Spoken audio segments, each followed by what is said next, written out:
الحمد لله نحمده ونستعينه ونستغفره ونعوذ بالله من شرور أنفسنا وسيئات أعمالنا من يهده الله فلا مضل له ومن يضلل فلا هادي له وأشهد أن لا إله إلا الله وحده لا شريك له وأشهد أن محمدا عبده ورسوله أما بعد فإن خير الحديث كتاب الله وخير الهدي هدي محمد صلى الله عليه وسلم وشر الأمور محدثاتها وكل محدثة بدعة وكل بدعة ضلالة وكل ضلالة في النار.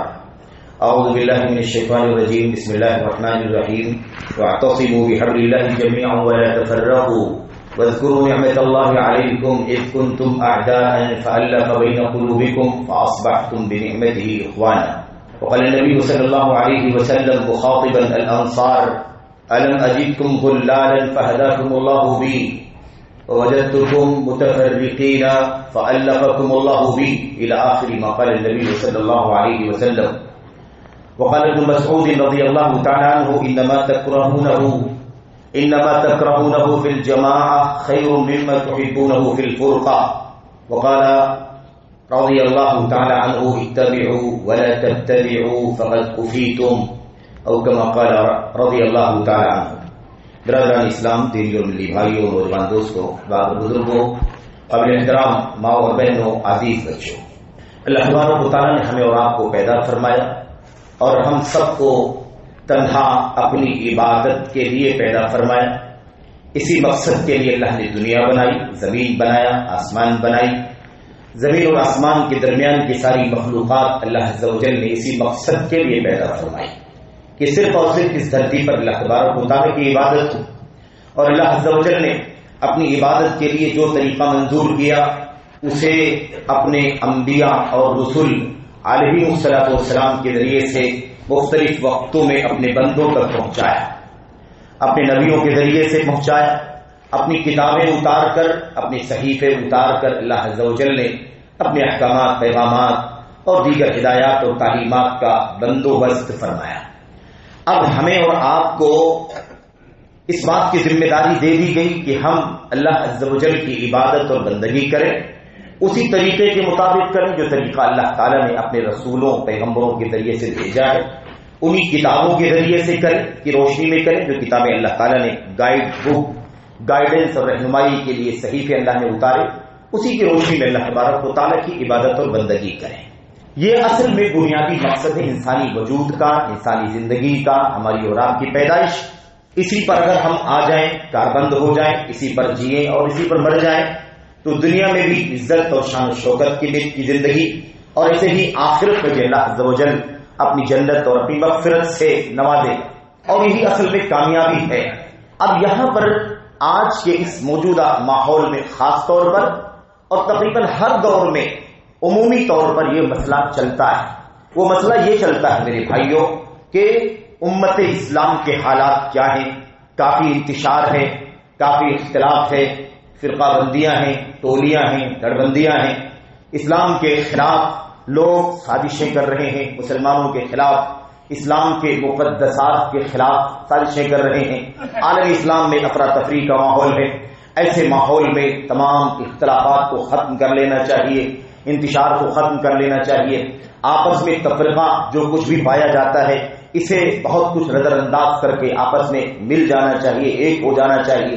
اس طرح کی کوششیں، یکجہتی، اتحاد اور ایسے ہی اتفاق کے نام پر بہت ساری کوششیں، تھیوریاں، اسٹیج اور ممبر لگائے جاتے ہیں، اور بہت سارے مخلصین، ایسا نہیں ہے کہ اس میں مخلصین کی کمی ہے، یقیناً مخلص ہیں اس معاملے میں کافی لوگ یا کافی جماعتیں بھی، افراد بھی، کہ واقعی امت میں اتحاد ہونا چاہیے.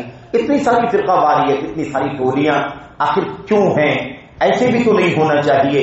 اللہ تعالیٰ نے اپنی کتابوں کے ذریعے سے، اپنے رسولوں کے ذریعے سے اپنا پیغام بھیج دیا، تو پھر اسی پر سب لوگ چلیں تو پھر اختلاف کیوں؟ اور اسی لیے پھر وہ ساری باتیں ایک ہی، سب کا نبی، دین بھی، ایمان بھی ایک، کیا بھلی ہو بھلی، کیا بھلی بات تھی ہوتے جو مسلمان بھی ایک، اور فرقہ بندی ہے کہیں اور کہیں ذاتیں ہیں. کیا زمانے میں پنپنے کی یہی باتیں ہیں؟ اور ایک ہو جائیں تو بن سکتے ہیں خورشید مبین، ورنہ ان بکھرے ہوئے تاروں سے کیا بات بنے. ساری باتیں ہوتی ہیں، ساری باتیں ہوتی ہیں. اتحاد کی کوششیں، اس کے نعرے، اس کے اسٹیج، پلیٹ فارم اور جتنے بھی وسائل ہیں سب پر یہ باتیں ہوتی ہیں، لیکن میرے بھائیوں، میرے بزرگوں، سوال یہ اپنی جگہ پر جوں کا توں کھڑا رہتا ہے کہ آخر اتفاق ہوتا کیوں نہیں ہے، آخر انتشار ختم کیوں نہیں ہوتا، یہ فرقہ واریت جاتی کیوں نہیں ہے، یہ گٹھبندیاں آخر اپنا دم کیوں نہیں توڑتی ہیں، کیوں جب سب کا قبلہ و کعبہ ایک ہے، نبی ایک ہے، رب ایک ہے، شریعت ایک ہے، تو پھر آخر سب لوگ کیوں ایک نہیں ہوتے؟ یہ سوال اپنی جگہ پر قائم ہے۔ انرجی لگائی جاتی ہے، ٹھیک ہے، اس سے انکار نہیں ہے کہ انرجی لگائی جانی چاہیے اور اس کے لیے کوشش ہونی چاہیے، لیکن اس سلسلے میں جو سب سے بنیادی بات ہے وہ یہ ہے کہ یہ بات کوئی نہیں کرتا کہ کس نقطے پر سارے مسلمان اتحاد کر لیں، کس نقطے پر متحد ہو جائیں، کہاں متحد ہو جائیں۔ اتنے سارے فرقے ہیں، اتنے سارے دھڑے ہیں، تو کوئی دھڑا اس میں سے کھڑا ہوتا ہے اور سوچتا ہے کہ سب لوگ اپنی فرقوں کو چھوڑ کر ہمارے ساتھ اکٹھا ہو جائے، دوسرا سوچتا ہے کہ سب اپنا چھوڑ دیں ہمارے ساتھ آ کر کے اکٹھا ہو جائے، تیسرا یہی سوچتا ہے، چوتھا یہی سوچتا ہے، ایسے ہی پانچواں چھٹا جتنے بھی فرقے ہیں سب سوچتے ہیں کہ یہ سب فرقے ہیں یہ سب ہٹ جائیں اور میرے ساتھ میں ہمارے ساتھ میں آ جائے تو پھر اتفاق ہو جائے۔ سوال یہ پیدا ہوتا ہے کہ ایسے تو ہر ایک دعویٰ کرتا رہے گا کہ سارے فرقے غلط ہیں ہمارے راستے پر آ جاؤ، دوسرا کہے گا آپ سب لوگ غلط ہیں ہمارے راستے پر آ جاؤ۔ یہ بہت آسان وہ لہجے میں آپ سے بات کر رہا ہوں تاکہ بہت آسانی سے مسئلہ سمجھ میں آئے، اور یہ اصل میں بہت بنیادی مسئلہ ہے۔ آج بھی اس وقت عالم اسلام کے اندر جو حالات ہیں، اور خصوصاً وطن عزیز ہماری اس ہندوستان میں جو ہمارا وطن ہے، ہمارا ملک ہے، جہاں ہم برسوں سے بستے ہیں، یہاں بھی یہ معاملہ کافی تیزی کے ساتھ اٹھایا جاتا ہے۔ آئے دن اس سلسلے میں کوششیں اسٹیجوں سے، پلیٹ فارموں سے ہو رہی ہیں اور اس طرح کی باتیں کی جا رہی ہیں۔ اس جذبے کو تو سلام ہے، اس جذبے کو تو واقعی مبارکبادی دی جانی چاہیے، لیکن ایک مسئلہ اپنی جگہ پر باقی ہے کہ اتحاد کس پر کریں، کس پر اتحاد کریں۔ ایک جگہ ہے جہاں سب جمع ہو جائیں تو اس کو کہتے ہیں اتحاد، ایک سے زائد جگہوں پر لوگ الگ الگ سوچ کے حساب سے رہیں تو پھر اس کو کہتے ہیں انتشار، فرقہ واریت، دھڑ بندیاں، گروہ بندیاں، تہذب، پارٹی بندی وغیرہ جو بھی آپ نام لے لیں۔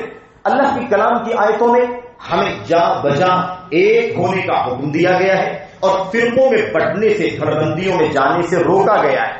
وہ ساری آیتیں بھی لوگ پڑھتے ہیں، وہ ساری آیتیں پڑھتے ہیں، لیکن اس کا رخ یہ رہتا ہے کہ جو ہم چاہتے ہیں اسی پر سب آ جائیں، دوسرا چاہتا ہے ہم جو چاہتے ہیں اسی پر سب آ جائیں۔ لیکن میں آج آپ کے خطبے، آپ کے سامنے اس خطبے جمعہ میں جو مختصر وقت ہے اس میں کچھ اصول بیان کرنا چاہتا ہوں۔ نہ وہ اصول میرے ہیں کہ میں کسی پارٹی سے یا کسی فرقے سے تعلق رکھتا ہوں، نہ وہ اصول فلاں کے ہیں، نہ فلاں کے ہیں، نہ زید کے، نہ عمر کے، نہ بکر کے، وہ کسی کے اصول نہیں ہے۔ وہ اصول حقیقت میں اتحاد کے اصول ہیں، اسس الوحدہ، اسس التوحید، ایک ہونے کی بنیادیں کیا ہیں۔ کیا کریں مسلمان تو ایک ہو جائیں گے، کیا کریں مسلمان تو انتشار کا خاتمہ ہو جائے گا، کیا کریں اسلام کے نام لیوا تو آپس میں دوریاں، نفرتیں، کدورتیں، فاصلے یہ سب ختم ہو جائیں گے، کیا کریں؟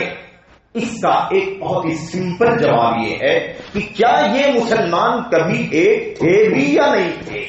کبھی ایک تھے بھی نہیں اگر تو پھر تو بہت بڑا مسئلہ ہے، لیکن اگر کبھی ایک تھے تو وہ کب تھے اور کیسے تھے، کس راستے پر چل کر کے وہ ایک تھے، کس طرح سے وہ فرقہ بندیوں سے بچے ہوئے تھے، فرقہ بندی شروع نہیں ہوئی تھی، یہ ہمیں بہت اچھی طرح سے غور کرنے کی ضرورت ہے۔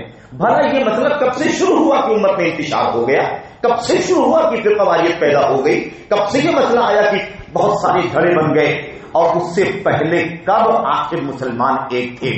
قرآن کریم اللہ تبارک و تعالیٰ کی کتاب اتری اللہ کے نبی محمد الرسول اللہ صلی اللہ علیہ وسلم کے اوپر۔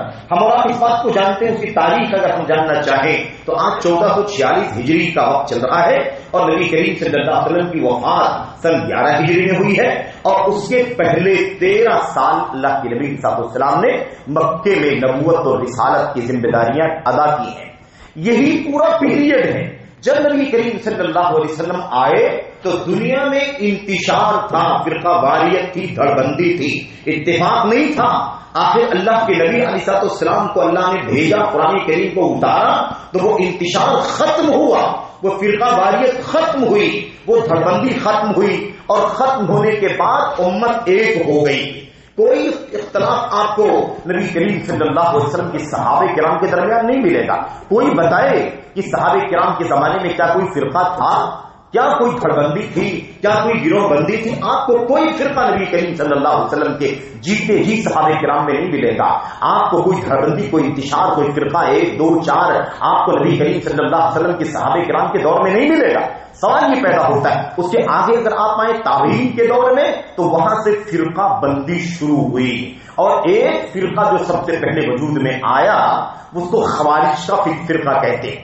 فرقہ خوارج جس کا کام یہ تھا، جس کا عقیدہ یہ تھا کہ اگر کسی آدمی نے گناہ کبیرہ کر لیا ہے تو وہ کافر ہو گیا، کسی نے جھوٹ بولا تو کافر ہو گیا، کسی نے خیانت کی تو کافر، کسی نے کسی کی غیبت کی تو کافر، کسی نے شراب پی لی تو کافر وغیرہ، گناہ کبیرہ کسی نے کیا تو کافر ہو گیا. یہ عقیدہ اس شخص نے اس فرقے نے سب سے پہلے بنایا، اور اسی کے نتیجے میں یہ فرقہ اللہ کے نبی صلی اللہ علیہ وسلم کے لائے ہوئے دین اور تعلیمات سے صحابہ کرام جس راستے پر چلتے تھے اس سے ہٹ کر کے ایک ڈھلا اور ایک فرقہ بن گیا. یہاں سے ہی فرقہ واریت کی شروعات ہوتی ہے، لیکن اس سے پہلے نبی کریم صلی اللہ علیہ وسلم کے دور میں اور صحابہ کرام کے دور میں آپ کو یہ فرقہ واریت دیکھنے کو نہیں ملتی ہے.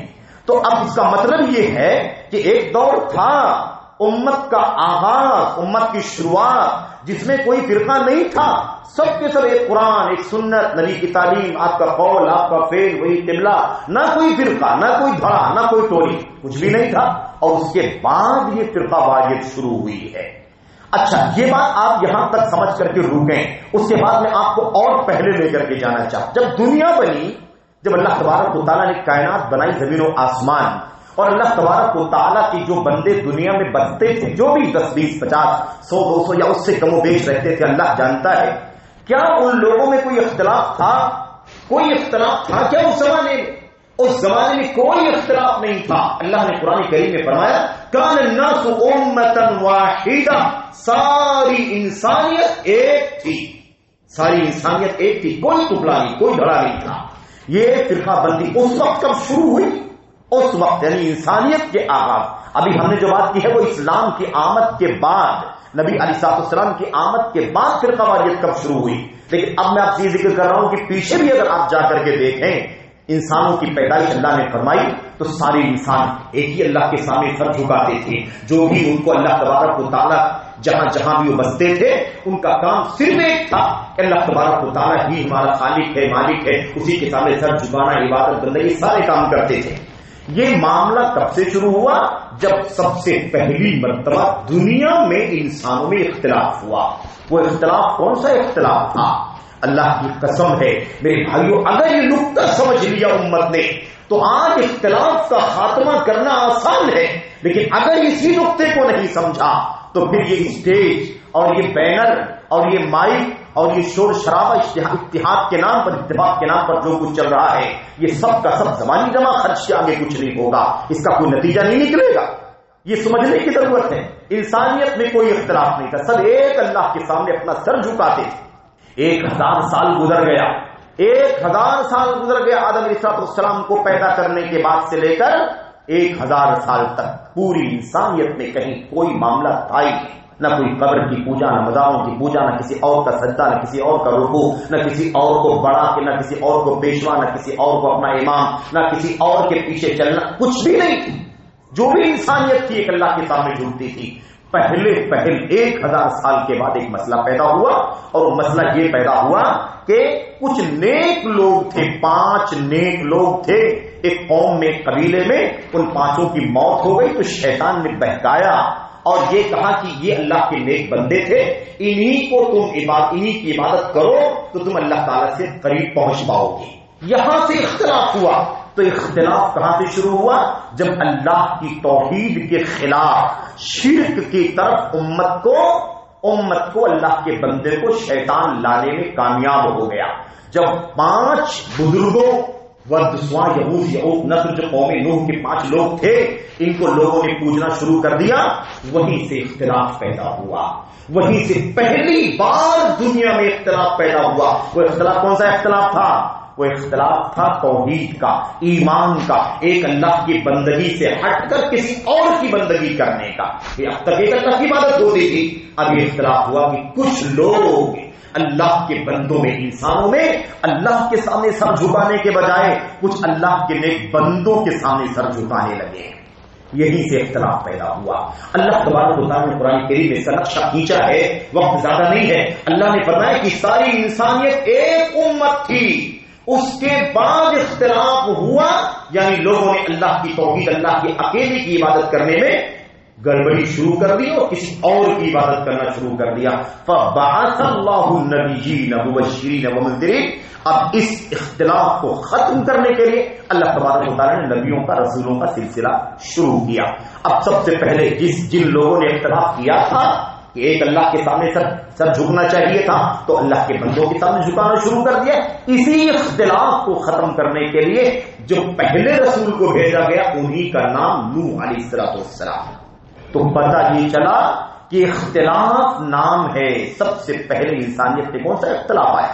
وہ آیا عقیدے کا اختلاف، توحید کا اختلاف، ایک اللہ کی بندگی کرنے کے میں اختلاف، یعنی کسی اور کی عبادت اور بندگی کرنا. ظاہر ہے کہ سب کچھ اللہ تبارک و تعالیٰ کا ہے تو عبادت اللہ کی ہونی چاہیے، بندگی اللہ کی ہونی چاہیے، سر اللہ کے سامنے جھکنا، رکوع سجدے اور دعا اور استغفار اور خوف اور امید اور استغاثہ اور فریاد اور ساری چیزیں اللہ تبارک و تعالیٰ کے لیے ہونی چاہیے. تو اس میں سب سے پہلے اختلاف ہوا. اب جب تک یہ اختلاف ختم نہیں ہوا تب تک اتحاد نہیں ہوا. جب تک یہ اختلاف نہیں آیا تھا تب تک اس سے پہلے 1000 سال تک آدم اور نوح کے بیچ علیہ السلام کا جو وقفہ ہے، پیریڈ ہے، اس میں کوئی اختلاف نہیں تھا. یہاں سے اختلاف شروع ہوا اور اس کے بعد نبیوں کا سلسلہ شروع ہو گیا. انبیاء آتے گئے، بتاتے گئے. اس کے بعد ہر دور میں یہی سلسلہ کچھ نہ کچھ چلتا رہا. اللہ کے در کو چھوڑ کر کسی ولی، کسی پیر، کسی امام، کسی نبی، کسی رسول، کسی جن، فرشتے وغیرہ کی عبادت اور بندگی کا کام، زمینی معبودوں کا، آسمانی معبودوں کا، قبر، شجر، حجر کی پوجا اور پرستش کا سلسلہ چلتا رہا. یہ سلسلہ چلتا چلتا کہاں تک پہنچا؟ اللہ کے نبی ہمارے اور آپ کے محمد الرسول اللہ صلی اللہ علیہ وسلم تک. اب اس سے آپ کو سرسری طور پر تاریخ کا پتہ چلا کہ آغاز انسانیت میں پہلے اختلاف کب ہوا؟ 1000 سال کے بعد، جب لوگوں نے عبادت اللہ کے ساتھ میں کسی اور کی کرنا شروع کر دی. یہ سلسلہ پورا ختم ہو گیا، نبوت کا پورا سلسلہ. اخیر میں حضرت محمد الرسول اللہ صلی اللہ علیہ وسلم عرب کے علاقے میں جب آئے، اس وقت بھی وہی شرک کا بازار، کہ نہ جانے کتنوں کی قبروں کی، مزاروں کی، اولیاء کی، صالحین کی، اور عیسیٰ کی، موسیٰ کی، نوح کی، حضرت ابراہیم کی، اسماعیل کی، یوسف کی، علیہ السلام کی پوجا اور پرستش ہوتی تھی. یہ طریقہ تھا ان کا. تو اب اللہ کے نبی علیہ السلام جب آئے جب تو پھر عرب کے خطے میں لوگوں نے شرک سے توبہ کر کے ایک اللہ تبارک و تعالیٰ کی عبادت کا کام شروع کیا. پھر امت میں، انسانیت میں اتحاد ہو گیا، یعنی لوگوں نے شرک چھوڑ کر کے ایک اللہ کی بندگی کرنا شروع کر دیا. تو پھر کیا ہو گیا؟ محمد الرسول اللہ صلی اللہ علیہ وسلم کی آمد کے بعد، آپ کی دعوت کے بعد یہ اتحاد ہو گیا. یعنی پھر لوگ ایک عقیدے توحید پر آ گئے. شرک اور کفر کا بازار گرم تھا، ختم ہو گیا. الحمدللہ یہ معاملہ ہوا. اب پھر اس کے بعد اختلاف کب شروع ہوا؟ جب اس راستے کو لوگوں نے چھوڑا. اس راستے کو چھوڑا جس راستے پر اللہ کے نبی صلی اللہ علیہ وسلم نے اپنی امت کو وفات سے پہلے چھوڑا تھا. جب اس راستے سے لوگ ہٹے تو پھر اختلاف ہونا شروع ہو گیا. یہی ہے میرے بھائیوں فرقہ بندی کی، اختلاف کی انتشار کی تاریخ. اب ہمیں کرنا کیا ہوگا؟ ہمیں لوٹنا ہوگا اسی راستے پر جس راستے پر چل کر امت میں اتحاد تھا، اسی راستے پر لوٹنا ہوگا. اس کے لیے کیا کرنا ہوگا؟ میں 2-3-4 اصول آپ کے سامنے پیش کرنا چاہتا ہوں اور اس کے ذریعے سے یہ مسئلہ آپ کے سامنے واضح ہوگا، کیونکہ یہ بات بہت بنیادی ہے. اتحاد کا نعرہ سب لگاتے ہیں لیکن اتحاد کا محور اور پوائنٹ نہیں بتلاتے کہ کس چیز پر سب آ جائیں تو اتحاد ہو جائے گا. ظاہر ہے کہ نہ ہم آپ کی مانیں گے، نہ آپ ہماری مانیں گے، نہ فلاں کی مانے گا، نہ وہ اس کی مانے گا. تو سوال پیدا ہوتا ہے اتحاد کیسے ہوگا؟ اتحاد کے لیے کوئی کسی کی طرف، کوئی اپنی طرف نہ بلائے. آؤ ہم سب مل کر اسلام کے نام لیوا اسی راستے پر چل پڑیں جس راستے پر محمد الرسول اللہ صلی اللہ علیہ وسلم نے لایا امت کو. آپ نے لا کر کے امت کو چھوڑا اس راستے پر تو جاہلیت کا اتنا بڑا اختلاف ختم ہو گیا. زمانے جاہلیت کا ہر طرح کا انتشار وہ ختم ہو گیا اور سب ایک اللہ کے سامنے اپنا سر ٹیکنے لگے، ایک نبی کو اپنا پیشوا اور امام ماننے لگے. نہ کوئی شخصیت، نہ کوئی بڑا، نہ کوئی پیر و فقیر، نہ کوئی ولی اس کے پیچھے اندھے بہرے بن کر کے چلے. ایسا معاملہ ختم ہو گیا. سب کا احترام، سب کا مقام پہچاننا، سمان کرنا، لیکن راستہ اللہ کے نبی محمد الرسول اللہ صلی اللہ علیہ وسلم کا. تو عبادت اللہ کی اور طریقہ محمد الرسول اللہ صلی اللہ علیہ وسلم کا جب تک یہ تھا امت میں، تب تک کوئی فرقہ نہیں بنا، کوئی ٹکڑا نہیں بنا، کوئی دھڑا نہیں وجود میں آیا. ہمیں پھر پلٹ کر کے اسی راستے پر چلنا ہے. آؤ جو جہاں چلتا ہے، جو جس راستے پر چل رہا ہے، جو جس نام سے فرقے سے جڑا ہوا ہے، آؤ سب چھوڑ دیں اسے، سب اپنے بھڑے کو چھوڑ دیں. آؤ تلاش کریں کہ وہ کون سا راستہ ہے جس راستے پر چل کر اللہ کے نبی محمد الرسول اللہ صلی اللہ علیہ وسلم نے زمانے جاہلیت سے نکلنے والوں کو متحد کر دیا تھا، ایک بنا دیا تھا. یہ سب سے بڑی ذمہ داری ہے. قرآن کریم کی آیت کریمہ میں اس کا نقشہ کھینچا گیا ہے، اور میں آپ سے عرض کر رہا تھا کہ وہ آیت کریمہ ہر آدمی پڑھتا ہے، لیکن افسوس آیت کریمہ تو پڑھتا ہے لیکن دیوار اپنی بدلاتا ہے، اینٹ کا حوالہ اپنی دیتا ہے، اور شخصیت کا نام اپنے لیتا ہے، فرقے کا نام اپنا لیتا ہے. اسی لیے کبھی اتحاد نہ ہوتا ہے اور نہ اس راستے پر کبھی اتحاد ہو سکتا ہے. اتحاد کا وہی راستہ ہے جو راستہ محمد رسول اللہ صلی اللہ علیہ وسلم نے عطا فرمایا تھا. اللہ تعالیٰ قرآن کریم میں فرماتا ہے وَاعْتَصِمُوا بِحَبْلِ اللَّهِ جَمِيعًا، سب کے سب بولنے والا بھی اس کے اندر شامل ہے. جو بھی جہاں بھی اسٹیج پر کھڑا ہو کر توحید کی، اتحاد کی، اتفاق کی، یکجہتی کی، اجتماعیت کی بات کرتا ہے، وہ بولنے والا بھی اس کا مخاطب ہے. کیوں؟ اللہ نے فرمایا سب کے سب اکٹھا ہو کر اللہ کی رسی کو مضبوطی سے پکڑ لو. اللہ کی رسی کہاں ہے؟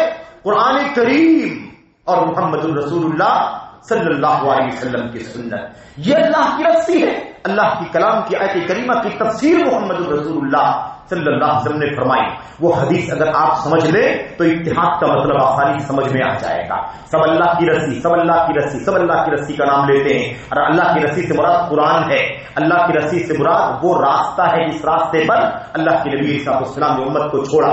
حضرت رسول کریم صلی اللہ علیہ وسلم صحابہ کرام کے پاس آئے اور صحابہ کرام کے پاس آ کر کے آپ نے پوچھا ساتھیوں الیس تشہدون ان لا الہ الا اللہ وانی رسول اللہ، اے میرے ساتھیوں یہ بتاؤ کہ کیا تم اس بات کی گواہی نہیں دیتے ہو کہ اللہ کے سوا کوئی سچا عبادت کے قابل نہیں ہے اور میں یعنی محمد الرسول اللہ صلی اللہ علیہ وسلم اللہ کے رسول ہے؟ کیا تم اس کی گواہی نہیں دیتے ہو؟ صحابہ نے کہا بلا یا رسول اللہ، اللہ کے رسول کیوں نہیں، یقیناً ہم گواہی دیتے ہیں اللہ کے سوا کوئی سچا عبادت کے قابل نہیں اور آپ اللہ کے بندے اور اس کے رسول ہیں، ہم اس بات کی گواہی دیتے ہیں. اس کے بعد اللہ کے نبی علیہ الصلوۃ والسلام نے اگلی جو بات کہی، ابشروا، اللہ کے نبی نے فرمایا خوشخبری ہے تمہارے لیے، خوشخبری ہے اگر تم اللہ تعالیٰ کی عبادت کے سوا کسی اور کی عبادت نہیں کرتے ہو اور محمد الرسول اللہ صلی اللہ علیہ وسلم کے سوا تم کسی کو اپنا پیروکار، اپنا پیروی کے قابل نہیں سمجھتے ہو، قابل اطاعت نہیں سمجھتے ہو، تو پھر اللہ کے نبی صلی اللہ علیہ وسلم نے قرآن کریم کی طرف اشارہ کر کے فرمایا فَإِنَّ هَذَا حَبْلُ اللَّهِ، یہ قرآن کریم اللہ کی رسی ہے، طَرَفُهُ بِيَدِ اللَّهِ وَطَرَفُهُ بِأَيْدِيكُمْ، اس رسی کا ایک کنارہ اللہ کے ہاتھ میں ہے اور اس کا دوسرا کنارہ تمہارے ہاتھ میں ہے. اب اگر اللہ تبارک و تعالیٰ جو ہمارا خالق و مالک اور ہمارا معبود حقیقی ہے، اس کے ہاتھ میں رسی کا ایک سرا ہے اور اس رسی کا دوسرا سرا ہم اس کے بندوں کے ہاتھ میں ہے، اگر وہ رسی ہم نہ چھوڑیں تو بھلا بتاؤ کہ کیسے بکھریں گے، کیسے بھاگیں گے، کیسے انتشار آئے گا جب سبھی اسی راستے کو رسی کو پکڑے رہیں گے جس رسی کا دوسرا سرا اللہ کے ہاتھ میں ہے. تو بھلا بتاؤ کیسے انتشار ہوگا جب بکری کے ریوڑ کو ایک رسی میں پیرو دیا جاتا ہے اور وہ رسی اس کے مالک کے ہاتھ میں ہوتی ہے، چرواہے کے ہاتھ میں ہوتی ہے. یہ مثال ہے سمجھنے کے لیے صرف ہم جانتے ہیں کہ پھر کوئی بھی بکری ادھر ادھر نہیں جاتی، کیونکہ سب ایک رسی میں بندھی ہوئی ہے اور وہ رسی مالک کے ہاتھ میں یا اس کی چرواہے کے ہاتھ میں ہے۔ اسی طریقے سے میرے بھائیو سمجھ لیں، یہ تو دنیا کی مثال ہے، مخلوقات کی مثال ہے۔ رب ذوالجلال کے بارے میں اللہ عز و جل نے فرمایا یہ قرآن کریم اللہ کی رسی ہے، اس کا ایک سرا اللہ کے ہاتھ میں، اس کا دوسرا سرا بندو تمہارے ہاتھ میں۔ یہ ہمارے ہاتھ میں جو دوسرا سرا ہے، کیا مطلب ہے اس کا؟ کیا صرف نسبت کریں گے، قرآن سے محبت کے حوالے دیں گے، کوئی گستاخی کرے گا تو مارنے مرنے پر اتر آئیں گے، بس؟ کیا اسی کا نام ہے رسی ہمارے ہاتھ میں؟ رسی میرے ہمارے ہاتھ میں ہے، اس کا مطلب یہ ہے کہ اللہ کا کلام جو ہم سے مانگتا ہے اس پر عمل کر کے دکھائیں، اسے پڑھیں سمجھیں، اس کی تعلیمات پر ہدایات پر عمل کریں، اس کی تعلیمات اور ہدایات پر عمل کریں، یہ اللہ کی رسی ہے۔ اب اگر ہم اتنے سارے فرقوں کو دیکھیں، اتنے سارے گھروں کو دیکھیں، تو پھر آپ کو یہ بات سمجھ میں آ جائے گی کہ نسبت تو قرآن سے سب کو ہے، نسبت تو قرآن سے سب کرتے ہیں، لیکن قرآن کریم کی تعلیمات پر کتنے لوگ عمل کرتے ہیں؟ یہ بات بظاہر کڑوی لگ سکتی، تلخ لگ سکتی ہے، لیکن حقیقت کا آئینہ ہے۔ آئینہ عیب نکالنے کے لیے ہوتا ہے، آئینہ تو بتانے کے لیے ہوتا ہے کہ کیا کیا گرد ہے ہمارے اپنے چہروں پر، ہمارے اور آپ کے جسموں پر۔ تو بات سمجھنے کی یہ ہے کہ قرآن سے نسبت تو ہے، لیکن سوال یہ کہ قرآن زندگی میں کتنا ہے؟ قرآن کریم کے اندر ایک اللہ کی بندگی کی تعلیم جگہ جگہ دی گئی ہے، کسی غیر اللہ کے سامنے عبادت کا کوئی کام نہیں ہو سکتا۔ دیکھو مسلمانوں کو، اسلام کے نام لیواؤں کو دیکھو، نہ جانے کتنے غیر اللہ کی عبادت کا کام چل رہا ہے کہ نہیں چل رہا۔ میرے بھائیو، اولیاء، صالحین، انبیاء، اللہ کے نیک بندوں کا احترام ہماری پیشانی پر ہے، لیکن وہ نہیں، ہم دوسری بات کہنا چاہتے ہیں۔ بھلا ان اللہ کے اولیاء کی عبادت کرنا، ان کی وفات کے بعد ان کی قبروں پر سر ٹیکنا، چادر چڑھانا، ہاتھ اٹھا کر کے دعائیں کرنا، اولاد کا، مال کا، زندگی کا، صحت کا سوال کرنا، ان سے خوف کرنا، ان سے امید لگانا، ان سے فریاد کرنا، ان کی پناہ لینا، ان سے مدد طلب کرنا، بھلا یہ اللہ تبارک و تعالیٰ کے سوا کسی بندے کو کیسے حق دیا جا سکتا ہے؟ تو قرآن سے نسبت تو ہے، لیکن نسبت کس کام کی اگر قرآن کے اس پیغام کو زندگی میں نافذ نہ کرے؟ میرے بھائیوں، اللہ نے قرآن کریم کو 1/3 حصہ، قرآن کریم کا 1/3 حصہ اسی تعلیم سے بھر دیا ہے کہ ایک اللہ کے سوا کسی اور کی عبادت نہیں ہو سکتی ہے۔ میرے بھائیوں، اگر یہ قرآن ہماری زندگی میں ہوتا تو یہ اللہ کے سوا کی عبادت کا کام مسلمان کبھی نہ کرتا۔ پتہ یہ چلا نبی کے صحابہ کرام میں اتفاق تھا نا، اختلاف نہیں تھا، اس لیے کسی نبی کے کسی ادنا صحابی کو بھی آپ نہیں دیکھیں گے کہ وہ کسی قبر کی پوجا کرتا ہو، کسی ولی کے سامنے ہاتھ اٹھاتا ہو، کسی غیر اللہ کے سامنے جا کر کے قربانی دیتا ہو، کسی سے فریاد طلب کرتا ہو، کسی سے مدد مانگتا ہو، کسی سے دعا کرتا ہو، کسی کی تربت پر، کسی کے آستانے پر جا کر کے جب عیسائی کرتا ہو، سر ٹیکتا ہو۔ آپ کو کوئی واقعہ نہیں ملے گا، اس لیے وہ ایک تھے، اس لیے وہ ایک تھے۔ یہ اختلاف ختم نہیں کرو گے، یعنی عقیدے کا اختلاف، ایک اللہ کی بندگی جب تک امت مل کر کے نہیں کرے گی تب تک امت میں اتحاد کبھی پیدا نہیں ہوگا۔ اس کو اتحاد نہیں کہتے ہیں، اتحاد کا معنی بھی سمجھنا ضروری ہے۔ اتحاد کا معنی لوگ غلط سمجھتے ہیں، اتحاد کا معنی سمجھتے ہیں کہ سب لوگ ایک جگہ اکٹھا ہو جائیں، سب کے سب بھیڑ لگا لیں، وہ قبر کی پوجا کرتا ہے کرتا رہے، وہ کسی شخصیت کو مانتا ہے مانتا رہے، وہ اپنی منمانی کرتا ہے کرتا رہے، وہ حرام کرتا ہے وہ کرتا رہے، وہ ہر آدمی اپنے اپنے راستے پر رہے، اپنے اپنے عقیدے پر رہے، اپنی اپنی مرضی کے مطابق دین پر عمل کرے۔ لیکن آؤ ہم سب فزیکلی صرف ظاہری طور پر اکٹھا ہو جائیں۔ اگر اس کا نام اتحاد ہے تو پھر اتحاد کی تقریریں بند کر دینا چاہیے۔ اس اتحاد کے نام پر، اجتماعیت کے نام پر، وحدت کے نام پر کیے جانے والے بینر اور اسٹیج کو بند کر دینا چاہیے۔ کیوں؟ اس لیے کہ یہ تو پہلے سے ہی ہے، پہلے سے ہی ہے۔ ہر آدمی اپنے اپنے عقیدے پر جو جس کو چاہتا ہے پوچھتا ہے، جو جس کو چاہتا ہے فالو کرتا ہے، جو جس کی چاہتا ہے پیروی کرتا ہے، جو جس کو چاہتا ہے اغوا اور بڑا اور پیشوا مانتا ہے۔ کوئی اپنی شخصیت، کوئی اپنا مقام، کوئی اپنا امام، کوئی اپنا اغوا، کوئی اپنا قائد، کوئی اپنا رہنما۔ ہر آدمی نے اپنا اغوا اور بڑا بنا رکھا ہے۔ اللہ کی توحید سے بغاوت ہے، اللہ تعالیٰ کی عبادت خالص ہونی چاہیے اتحاد کے لیے. جب تک امت کے لوگ ایک اللہ، صرف ایک اللہ کی عبادت کرتے تھے، تب تک پوری امت میں کوئی اختلاف نہیں تھا، انسانیت میں اختلاف نہیں تھا. اختلاف اس وقت ہوا جب پہلی بار لوگوں نے اللہ کے در کو چھوڑ کر کسی مخلوق کے در پر سر ٹیکنا شروع کر دیا. اور اللہ کے نبی علیہ السلام کے آنے کے بعد صحابہ کرام نے شرک سے، کفر سے، بت پرستی سے توبہ کر کے ایک اللہ کی بندگی کو گلے لگایا. الحمدللہ امت میں کوئی اختلاف باقی نہیں بچا. لوگ دور دور کے بھی تھے، کوئی فارس کا ہے، کوئی فارس کا ہے، کوئی حبشہ کا ہے، کوئی عرب کا ہے، کوئی عرب کے مختلف فاصلوں سے آتا ہے، کوئی عجم کے مختلف فاصلوں سے آتا ہے. ہیں تو لوگ دور دور کے، لیکن اس ایمان اور توحید اور ایک اللہ کی بندگی کی وجہ سے یہ دور دور کے علاقوں کے ہونے کے باوجود بھی سب کیا تھے؟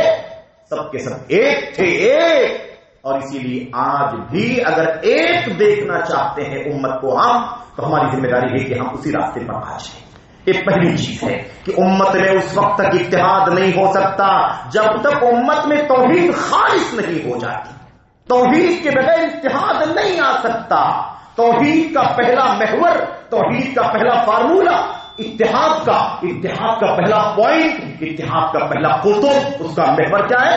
اللہ تبارک و تعالیٰ کی توحید، ایک اللہ کی بات ہونی چاہیے. سب کا مقام اپنی جگہ پر، انبیاء، اولیاء، صالحین، بزرگان دین سب ہمارے پیشانی پر ہیں. ان کا ادب احترام کرنا ایک دم ہماری ایمان کا حصہ ہے. لیکن عبادت کا کام کسی اور کے لیے اللہ کے سوا نہیں کیا جا سکتا. یہ ایمان ہمارا ہونا چاہیے. اس لیے جتنے بھی انبیاء اولیاء کی قبروں پر بھیڑ لگتی ہے، سجدے کیے جاتے ہیں، چادریں چڑھائی جاتی ہیں، وہ ہمارے بہت زیادہ محترم ہیں، اللہ کے مقرب نیک بندے، صالح بندے ہیں. لیکن اللہ کی قسم ہے میرے بھائیوں، عبادت کا حق صرف اللہ تبارک و تعالیٰ کا ہے. کوئی کتنا بھی بڑا ہو مقام کے اعتبار سے، عبادت اللہ کا حق ہے، وہ اللہ کا حق کسی غیر کو نہیں دیا جا سکتا. جب تک یہ کام امت نہیں کرے گی، اتحاد نہیں ہو سکتا. یہ نعرے لگتے رہیں گے، اسٹیج سجیں گے، بینر لگائے جائیں گے، لیکن اللہ کی قسم بغیر توحید کی امت میں اتحاد نہیں ہو سکتا. دوسری چیز، اللہ کے نبی محمد رسول اللہ، تو قرآن کریم میں کیا فرمایا؟ اللہ کی رسی مضبوطی سے پکڑ لو سب کے سب، وَلَا تَفَرَّقُوا، فرقوں میں نہ بٹو. یہی ہے، رسی پر اگر آ جاؤ گے تو پھر فرقوں میں بٹنا تمہارا ختم ہو جائے گا. اللہ نے یہ بھی فرمایا، یاد رکھو وہ جاہلیت کا جو دور تھا نا، جاہلیت کا دور، اس میں تمہارا بہت برا حال تھا. تم لوگ ایک دوسرے کے دشمن تھے. اذ کنتم اعداء، دشمن تھے. فألف، اللہ تبارک و تعالیٰ نے کیا فرمایا؟ فألف بین قلوبکم، اللہ نے تمہارے دلوں میں الفت اور محبت پیدا کر دی. کہاں سے محبت آئی؟ سب کے سینوں سے شرک نکل گیا، سب کے سینوں سے کفر نکل گیا، سب کے سینوں سے عصبیت نکل گئی، سب کے سینوں سے منمانی نفس پرستی نکل گئی. سب کے سب اس اللہ کے دین پر آ گئے. اللہ نے دلوں کو جوڑ دیا، آپس میں الفت پیدا کر دی. انصار صحابہ کرام میں کہیں کسی موقع پر ایک واقعہ ہے لمبا، ایک جنگ کے موقع کا، غزوہ حنین کا تھوڑا سا ایک واقعہ ہے. اس موقع پر حضرات انصار صحابہ کرام سے بخاری وغیرہ کی روایت میں نبی کریم صلی اللہ علیہ وسلم مخاطب کر کے ان سے فرمایا تھا، کیا فرمایا تھا؟ الم اجدکم ضلالا فہداکم اللہ بی، انصار، اے مدینے کے ساتھیوں، صحابہ میرے مدینے والے، مدد کرنے والوں، کیا تم بھول گئے کہ تم کیا تھے؟ گمراہ تھے. تم گمراہ تھے. ضلالن، میں نے تم کو گمراہ پایا. فہداکم اللہ بی، اللہ تبارک و تعالیٰ نے میرے ذریعے سے تمہیں ہدایت عطا فرمائی. ووجدتکم متفرقین، اور میں نے تم کو متفرق پایا، ٹکڑے ٹکڑے، دھڑے دھڑے، پارٹی، گروہ اور ٹولی ٹولی میں بٹے ہوئے میں نے تم کو پایا. فَأَلَّفَكُمُ اللَّهُ بِي، اللہ نے میرے ذریعے سے تمہارے دلوں میں الفت اور محبت پیدا فرما دی. میرے ذریعے سے کیا مطلب؟ مجھے اللہ نے بھیجا، میں توحید کا پیغام لے کر کے آیا، میں رسالت کا پیغام لے کر کے آیا، میں نے شرک اور کفر کے خلاف امت کو آمادہ کیا، اور ایک اللہ کی بندگی کا راستہ اللہ نے میرے ذریعے سے دکھایا. اور سب کے سب کو ساری نفس پرستی سے نکل کر، ہوا پرستی سے نکل کر، خواہشات نفسانی کی غلامی سے نکل کر صرف میری اتباع کرنے پر اللہ تعالیٰ نے لگایا. اس کے ذریعے سے اللہ نے تم سب کو ایک بنا دیا، تمہارے دلوں میں محبت اور قربت پیدا فرما دی. قرآن کریم کی آیت کریمہ پڑھی جاتی ہے، اور میں بات ختم کر رہا ہوں.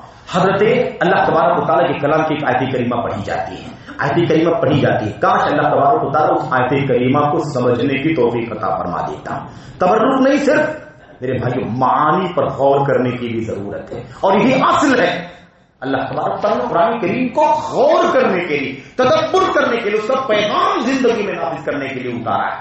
اللہ تبارک و تعالیٰ فرماتا ہے یا اہل الکتاب تقل یا اہل الکتاب تعالوا. اچھی طرح سننا، اس پہ اتحاد کا فارمولہ، اتحاد کا کی بنیاد سمجھائی ہے اللہ تبارک و تعالیٰ نے. قل یا اہل الکتاب تعالوا الی کلمۃ سواء بیننا وبینکم الا نعبد الا اللہ ولا نشرک به شیئا ولا يتخذ بعضنا بعضا اربابا من دون اللہ. اللہ تبارک و تعالیٰ نے کس کو کہا؟ اہل کتاب. اہل کتاب یہود و نصارہ ہیں. یہودی عزیر کو ماننے لگے، پوجا کرنے لگے. عیسائی حضرت عیسیٰ علیہ السلام کی پوجا کرنے لگے. ایک اللہ کے بجائے تین کا عقیدہ بنا لیا. یہ سب شرک اور کفر میں چلے گئے.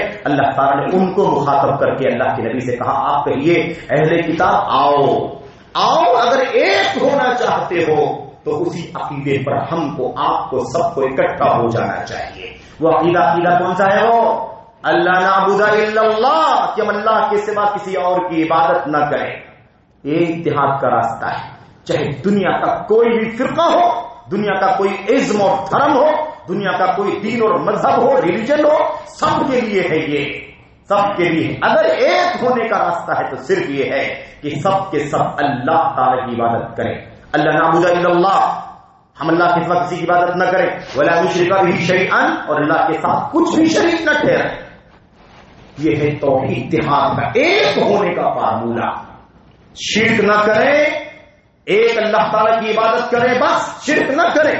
اور اس کے بعد اللہ تبارک و تعالیٰ نے فرمایا وَلَا يَتَّخِذَ بَعْضُنَا بَعْضًا أَرْبَابًا مِّن دُونِ اللَّهِ، اور ہم میں سے کوئی کسی کو اللہ کو چھوڑ کر رب نہ بنائے. ہم میں سے کوئی کسی کو اللہ کو چھوڑ کر رب نہ بنائے. رب بنانے کا مطلب کیا ہوتا ہے؟ اللہ کا دین کہاں سے ملے گا؟ اللہ سے، اللہ کی کتاب سے، اللہ کے نبی محمد رسول اللہ صلی اللہ علیہ وسلم کی سنت سے. اس کی بات کو ماننا، اس نے حلال کیا تو حلال، اس فلاں عالم نے حرام کیا تو حرام، فلاں بزرگ نے کہا ایسا کرو تو ایسا، فلاں بزرگ نے کہا ایسا مت کرو تو ایسا مت کرنا، یہ طریقہ صحیح نہیں ہے. کوئی ہم میں سے کوئی کسی کو اللہ کو چھوڑ کر رب نہ بنائے. رب بنانے کا معنی یہی ہے کہ اللہ کے سوا، نبی کے سوا کسی کو دین اور شریعت میں حصے دار نہ بنائے، کہ وہ جو شریعت بتلا دے اسی پر عمل کرنا شروع کر دے. حلال کہے تو حلال مان لے، حرام کہے تو حرام مان لے، منع کر دے تو رک جائے، حکم دے دو تو کرنا شروع کر دے. یہ اختیار کسی اور کو نہیں ہونا چاہیے سوائے محمد رسول اللہ صلی اللہ علیہ وسلم. کے معنی کیا نکلا؟ کہ شخصیت پرستی، نفس پرستی نہیں ہونی چاہیے. صرف اور صرف اللہ تبارک و تعالیٰ اور اس کے نبی، جس کو اللہ تبارک و تعالیٰ نے وحی کے ذریعے سے شریعت کے احکام پہنچائے ہیں، جن کو ان کے سوا کسی اور کو اللہ تبارک و تعالیٰ کے سوا اور اللہ کے نبی صلی اللہ علیہ وسلم کو اللہ نے شریعت ساز بنایا. من یطع اللہ من یطع الرسول فقد اطاع اللہ، جو رسول کی اطاعت کرے اس نے اللہ کی اطاعت کی ہے. اس کے سوا کسی کی بات کو دین اور شریعت میں کوئی حصے دار، کسی کو حصے دار نہ بنائے. یہ ہے اللہ تبارک و تعالیٰ کے دین میں اتحاد کا فارمولہ. اب ہر طرف شور ضرور ہو رہا ہے، اتحاد ہونا چاہیے. اب یہاں کچھ لوگ کہتے ہیں آپ لوگ عقیدے کے معاملے میں بار بار بات کرتے ہو، یہ توحید کی بات لاتے ہو، آپ کہتے ہو توحید کے بغیر اتحاد نہیں ہوگا. تھوڑی دیر کے لیے توحید کی دعوت کو کنارے کر دو، سب لوگ ایک ہو جاؤ. تھوڑی دیر کے لیے شرک کے خلاف مت بولو، سب اکٹھے ہو جاؤ. تھوڑی دیر کے لیے اللہ تعالیٰ کے انبیاء، اللہ تبارک و تعالیٰ کے اولیاء اور صالحین کی باتوں کو ماننے دو، بزرگوں کو، ولیوں کو، اماموں کو، پیروں کو ماننے دو. تھوڑی دیر کے لیے ماننے دو، ایک ہو جانے دو. بھائیوں، عجیب و غریب بات، جب یہی چیزیں ایمان کی، اتحاد کی بنیاد ہیں تو اسے چھوڑ کر کے کون سا اتحاد پیدا ہوگا؟ اس کا اگر ہم توحید کے بغیر، سنت کے بغیر اور بدعت سے بچے بغیر، شرک سے بچے بغیر اگر اتحاد کرنا چاہیں گے تو پھر اس کا مطلب یہ ہوگا کہ ایسے ہی بھیڑ بھاڑ دیکھنا چاہتے ہیں. بھیڑ بھاڑ میں دیکھنا چاہتے ہیں. بھیڑ بھاڑ تو ہو سکتی ہے لیکن توحید کے بغیر، سنت کے بغیر اتحاد نہیں ہو سکتا. شرک کی مخالفت کیے بغیر اور بدعت کی تربیت کیے بغیر اور نفس پرستی سے آزادی کے بغیر اتحاد قائم نہیں ہو سکتا. تو اللہ سے دعا کریں کہ اللہ تبارک و تعالیٰ مجھ کو آپ کو اتحاد کی اور اتحاد کے اصولوں کی پرکھ کرنے کی توفیق عطا فرمائے. اتحاد کہاں کرنا ہے, کیسے کرنا ہے, کیسے اتحاد ہو سکتا ہے, اس کے ضابطے قرآن و سنت کے اندر موجود ہیں. میرے بھائیوں, میرے بزرگوں, اللہ سے دعا ہے کہ اللہ عز و جل امت کو متحد ہونے کی توفیق عطا فرمائے. امت کو گیدرنگ کرنے نہیں, بھیڑ بھاڑ کرنے نہیں, رش کرنے نہیں, رش بھیڑ جس کو ہم کہتے ہیں نہیں, اللہ تعالیٰ اس سے بچائے. اللہ تعالیٰ امت کو اصولوں پر, توحید پر آ کر کے, شرک سے بچ کر کے, سنت پر آ کر کے, بدعت سے بچ کر کے, اللہ کے نبی علیہ الصلوۃ والسلام کی تعلیمات پر آ کر کے کسی بھی امتی کے پیچھے چلنے کے بجائے نبی کی راہوں پر, صحابہ کرام کے اسوے پر چل کر کے متحد ہونے کی توفیق عطا فرمائے. اس سے اتحاد ہوگا, کیونکہ اسی پر اتحاد ہو چکا ہے, اسی پر اتحاد ہوگا. اس کے بغیر دنیا کی انرجی ضائع ہوگی, کوششیں برباد ہوں گی, کبھی اتحاد نہیں ہوگا. اللہ سے دعا ہے کہ اللہ تعالیٰ مجھ کو آپ کو کہنے کے ساتھ ساتھ عمل کرنے کی توفیق عطا فرمائے. اللہ عز و جل امت میں اتحاد کی فضا ہموار فرما دے. اللہ عز و جل بڑوں کو, علماء کو, قائدین کو اللہ عز و جل امت کو ان اصولوں پر متحد ہونے کی تلقین کرنے کی توفیق عطا فرمائے. بھیڑ بھاڑ سے نہیں کام بنے گا, اتحاد کی ضرورت ہے. اللہ تبارک و تعالیٰ نے اللہ کے نبی نے فرمایا اللہ کی مدد جماعت پر ہے. اللہ کی مدد کس پر ہے؟ جماعت پر. جماعت اسے کہتے ہیں جو ایک ہی عقیدت پر ہو, ایک ہی سنت پر ہو, ایک ہی شرک سے دور ہو, ایک بدعت سے دور ہو. جو جماعت ہے حق پر چلنے والوں کو جماعت کہا جاتا ہے. حق توحید کا نام ہے, شرک سے بیداری کا نام ہے, حق سنت کا نام ہے, بدعت سے بیداری کا نام ہے. تو اللہ کی مدد کب ملے گی؟ جب ہم سچ مچ توحید و سنت پر آ جائیں گے. جب تک اس پر نہیں آئیں گے اللہ کی مدد نہیں آئے گی. جیسا کہ خود اللہ کے نبی علیہ الصلوۃ والسلام نے فرمایا والفرقۃ عذاب الجماعۃ رحمہ والفرقۃ عذاب, فرقہ بندی عذاب ہے, فرقہ بندی عذاب ہے. اور آخر فرقہ بندی ہے کہ اللہ کی توحید سے, نبی کی سنت سے بغاوت کرے, کوئی شرک اور بدعت کی راہ پر چلے, یہ ہے فرقہ بندی. اللہ تعالیٰ مجھ کو آپ کو اتحاد کی توفیق عطا فرمائے, فرقہ بندی سے توفیق بچنے کی توفیق عطا فرمائے. آمین رب العالمین. صلی اللہ وسلم وبارک علی نبینا محمد وعلی آلہ وصحبہ اجمعین.